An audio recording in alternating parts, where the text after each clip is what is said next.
Hey there. Thanks for coming back for still more Warthammer. These sort of what you missed videos seem to be all over the internet, so I thought I'd give one a try. We're just going to go in the same order as these things pop up in the first season video. So, here are 10 things you might have missed while watching Warthammer number 1. Oh, this is so exciting! Here's number 1! At the very beginning, we go into the Previously on Warthammer segment, and it could just be my eyes, but it seems that turns a little evil towards the end. And let me show you what I mean. And let's slow that down.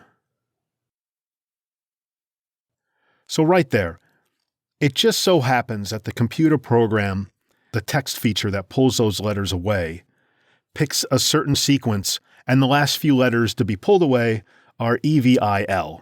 I thought that was kind of interesting. I wish I could claim I did that on purpose. I did not. It's just the way the computer program works. But I thought that was kind of neat, especially since I'm trying to do a humorous piece that is all sunshiny and ridiculous and not evil at all. But I guess your grimdark is going to find one way or another to get in there. Hey man, you can't just skip ahead. We still have to go over number 2. The crossword puzzle. I'm not really a crossword puzzle type of guy, but this was a lot of fun to make, figure out what words would be in there, some just silly, goofy stuff, and then other things that were definitely 40K related. However, not being the crossword professional, I do know that you're only supposed to have letters.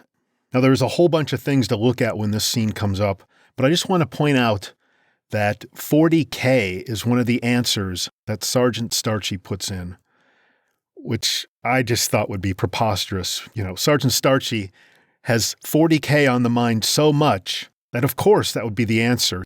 You know, the clue could have been something like the greatest thing in the world. And of course, Sergeant Starchy would be like, 40K! So he would put that in, completely oblivious to the fact that it should be letters. Oh, well, hello there. How about a little you, me, and number 3? As I mentioned in the creator commentary video for Warthammer, I had to shoot this video over several days, and that also entailed having to tear down the table and the terrain each night and pack that away and then set it up again in the morning to start shooting again. I knew that was going to be the case, so at the very beginning when I first set up the table the way I knew I would want the set to be, I took photographs, bird's eye view photographs of the table, so that I could remember where everything was, or rather I should say I knew I wasn't going to remember, and this would remember for me. The problem is, even though I did my due diligence to make sure I could recreate and have continuity, I still missed something. So at the very beginning, during the Previously segment, there is a piece of scattered terrain or ruined building wall that you can see just behind Brother Skittish there. That was the first day of shooting, and unfortunately that piece did not make it back on the table ever. Basically what happened was on day 4 or 5 of shooting, I was looking at my photo again in the morning, setting up the terrain, and as I'm grabbing that piece to put it on the table, I was like, have I been putting this on every day? And I looked at the video. Nope. So at that point, I just left it off, figuring, all right, hopefully no one will notice. It was just on there for a second. I'm not going to refilm everything I just did, or reshoot video, I should say. So it got left off. Maybe you missed that, maybe you didn't, but I missed it. So lesson learned there. Don't just take aerial photos, take photos from the side as well, because that really just camouflaged in to that overhead video that I just didn't see it. So, my bad. Although, I could claim that my after-the-fact defense could be that since they live in this war-torn battlefield full of ruins, that a newly incoming bombardment had just hit that and pulverized that little bit of ruined wall into atoms, and therefore it's no longer there. Yeah, that would work, right? Oh, Lordy. I got number 4 right here. The Baneblade. So, that's not a real Baneblade. at least not in the conventional sense. Basically, I have a Bane blade, it's actually assembled, but it's not painted, and I was really going for everything being painted in this video. And because I'm a bit of a slow painter without an airbrush, I knew that taking the time to paint that on top of the other things I needed to paint for this was just going to add another 2, maybe 3 months to finishing it. So I chose to go another route. I remembered that I had from an ancient White Dwarf subscription. When Apocalypse came out, they included this poster, and it had a bunch of different Bane blades on there. So I wanted to pick one that didn't necessarily reflect the common colors of Cadia. I needed a little off color. And I found one that I liked that would kind of work for Nurgle. But it was facing the wrong way, so to speak. And what I mean by that is everything was kind of flowing to the right. You had the Lord of Contagion facing to the right if you're facing him. His new home was on his right, so the new home was on the right. Lord of Contagion's facing to the right. So I wanted to have the Bane blade drive up from left to right, so that as if he got out, he's continuing to go right, and then there's his home at the right, if that makes any sense. It's just better flow for the eye. But this Bane blade that I chose is going in the opposite direction. So what I did was basically, I took a photograph of this poster, I put it in the computer and digitally removed everything around it, and then printed it out on regular printer paper, and then just cut around the Bane blade, glued a popsicle stick to the back of it, and then just pushed it in front of the camera. So that worked great, again, because I knew in the post or in the video editing, I could just flip that image of the Bane blade so it would be going to the right like I wanted it to for that flow. Unfortunately, that meant that the Bane blade was flipped in a way that wouldn't really exist. So maybe you noticed, maybe you didn't. It's on the screen for such a short amount of time. But the way you can tell is that center-mounted cannon, it's supposed to be, if you're facing the Bane blade, to the right. And in this, of course, because the image is flipped, it's on the left side. It's really not that big of a deal. And that scene goes by so quickly. But it is something a careful eye may have noticed. Number 5. The party sign that was completely all-inclusive. All are welcome. On the party sign, there was actually 2 that were made. There was a life-size one printed out on real 8.5 by 11 paper that took up all of the page, I should say. And then another one I printed that was about the size of a postage stamp. And that's what's put on those chimneys or that piping that's in the background. So for the close-up of the sign that actually allows you to read it, that's where I use the life-size one or the bigger size one, and I just digitally put that on top of a photo of the piping. But what I want to get to here are the nails, and I just love that because it was just something ridiculous, and it kind of harkens back to my love for Looney Tunes and all those old Warner Brothers cartoons. There always seemed to be a sign, and whatever that sign was in those episodes, it was nailed in haphazardly. The nail was almost completely sticking out, or the tack or whatever it was, or the nail was bent because they had hammered it wrong. And I just love that. So I wanted to have something like that as well. So there's these 2 nails barely driven in, which of course is just ludicrous anyway, because they're going to try to drive these into steel piping or ceramite constructions. So they didn't get very far and the nail's still sticking more than halfway out. It would have been a lot simpler to just tape it, but no, they couldn't do that. So it's a very small detail, maybe not that big of a thing, but it's just one more thing that I thought would be just kind of zany to do. It's just ridiculous that they would nail something like that in or even attempt to. Which also means that for the smaller scale one, to go with the size of the miniatures, that sign, you won't see any nails on. So maybe you noticed that, maybe you didn't. If you noticed the nails to even begin with. Why, according to the Codex, we're on number 6. The night vision goggles. This is a really fun project to work on for this. I really enjoyed doing this, and I found that while I was creating that view through the goggles, I kept wanting to add more things and more things and more things. And at one point, I even wanted to try to animate a few things, like the word urgent there to be flashing. I wanted the thought for the day to be scrolling along the bottom. I had all these things I wanted to do, but I realized ultimately It was just going to be on screen for such a little amount of time. And that's part of the reason actually you see it again later on. I threw it again. I did all this stuff with it. And I thought, well, let's just see it one more time. But what I do want to point out is I'll zoom in a little bit here. Now, if you've paused while watching Warhammer, then you've noticed this probably. But for those that didn't, there are the initials TFTD in the upper left there. That's thought for the day. Blind is the spirit of sacrifice, right? It would have been nice to have that scroll, but it's fine. It works out there. And then a little bit over to the right of that, you have the data ID as if it has a fix on this person in the view. And it says, in quotes, celebrity, Death Guard, musical affiliation. So I thought that would just be kind of fun. I do admit that the word affiliation gets kind of blurry there with the particular font I chose. Another lesson learned for the future.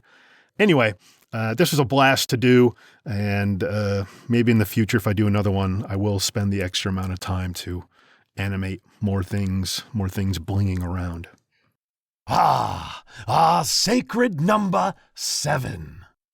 I'm rotting away, popping open sore with a contagious sneeze. 'Cause I got a disease. The helmet vox click.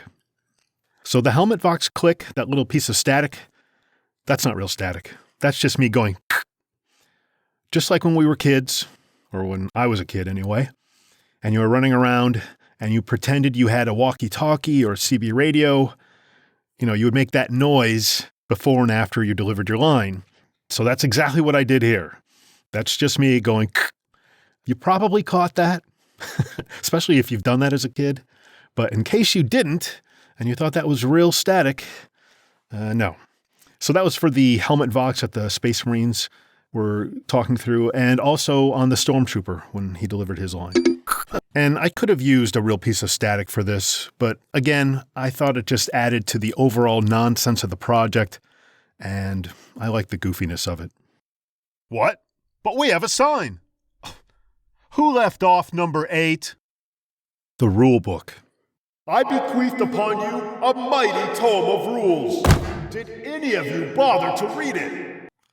Something you may not have noticed, even if you paused it, was the version of the rule book. And what I mean by that is, that's not just some random number I chose.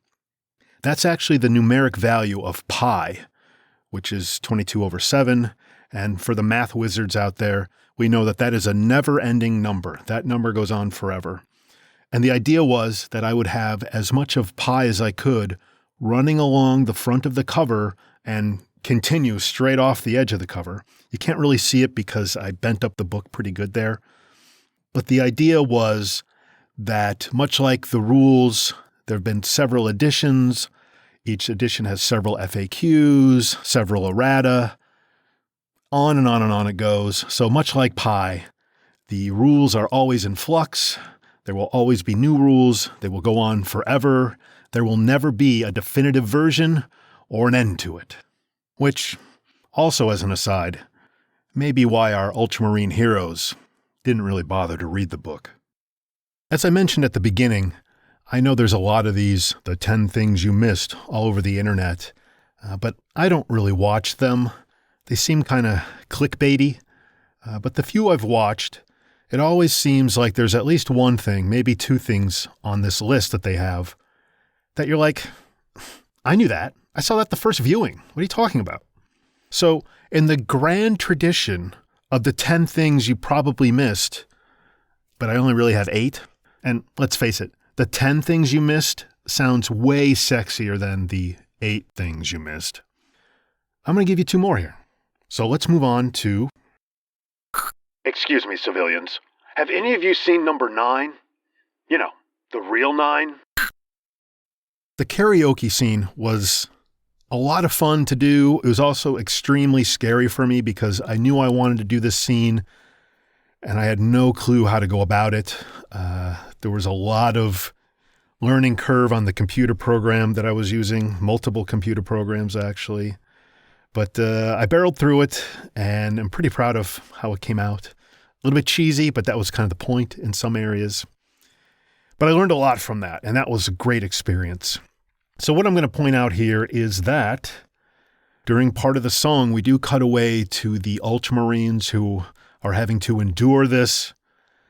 And if you were too busy reading along, or singing along with the song, I should say, you might not have noticed that Brother Skittish, one of the Ultramarines there, he's actually face palming. There's just such disgust and disbelief at what's going on in front of him that in the dark there with that spotlight zooming around, he's actually just putting his face in his hands, or his helmet in his hands, I should say, and just hoping for a way to get out of this. Blah, blah, blah, and finally, number 10, blah, blah, blah, blah. Also during the karaoke scene, at the very end, during the final lyric, is something else you might have missed, but yeah, you probably caught it.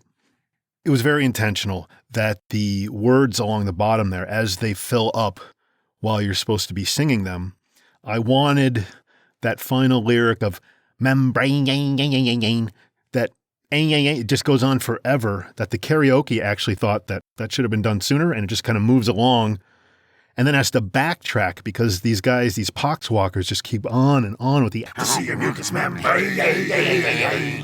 You know, how many extra syllables is this chorus of poxwalkers going to cram into this one word? So the karaoke actually backs up and then goes again to try to retime itself with their awful, awful singing. So that's something. Yeah, you knew that. To see your mucous membrane. And it's bonus round time. For those of you that watched the entire video to the end, first off, thank you. It is so much appreciated. You deserve a medal.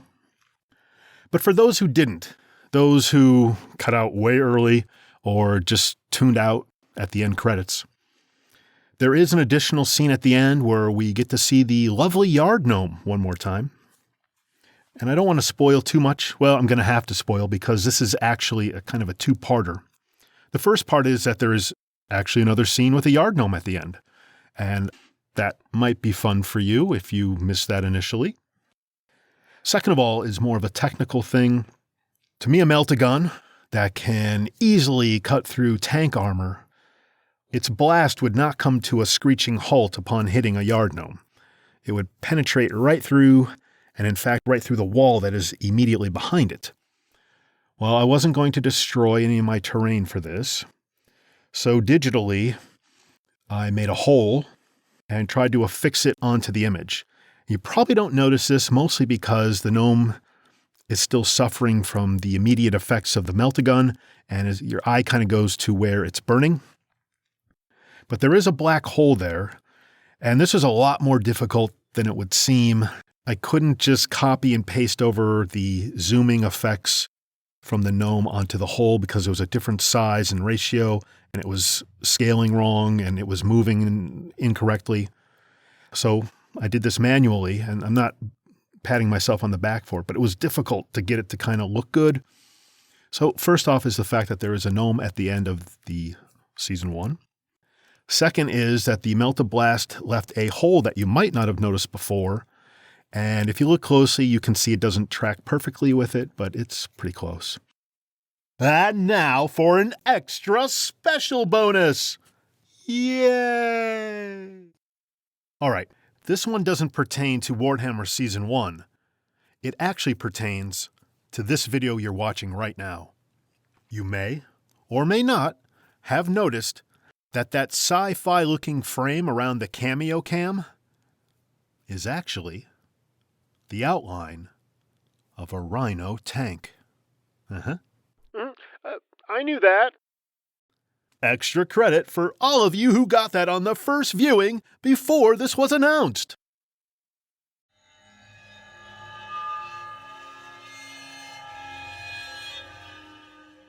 But wait, there's still even more. Might we tantalize you with one of these other scrumptious offerings?